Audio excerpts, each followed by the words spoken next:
يا شيخة حرام عليكي بعد كل التعب اللي انا تعبته ده. انا اسفة يا ماما، مش هعمل كده تاني.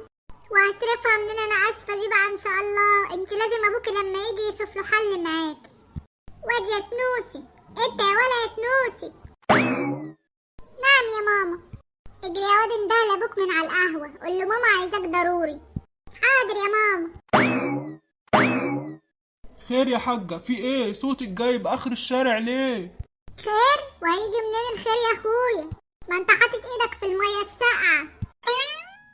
في ايه بس حصل يا حاجة؟ في ان مفيش حد في البيت ده بيحس بالمسؤولية خالص، اذا كان كبير ولا صغير.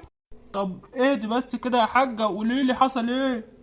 الهانم بنتك ضيعت كل التعب اللي انا تعبته على الارض. طب اهدي بس كده يا حاجة وسيبها لي انا هتكلم معاها. طيب اما اشوف هتعمل ايه معاها. ينفع كده يا حنان تزعلي ماما؟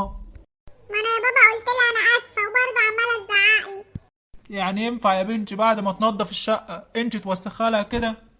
بس انا يا بابا ما وسختش الشقة. يبقى اكيد وقعتي حاجة على السجادة. لا والله يا بابا ما وقعتش حاجة.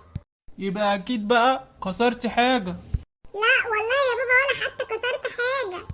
الله، امال عملتي ايه يا بنتي؟ يعني لا وسختي حاجة ولا دلقتي حاجة ولا كسرتي حاجة، امال ماما بتزعقلك ليه؟ بتزعقلي عشان لعبت على تليفون اليدو وخسرتها كل الفلوس اللي جمعتها.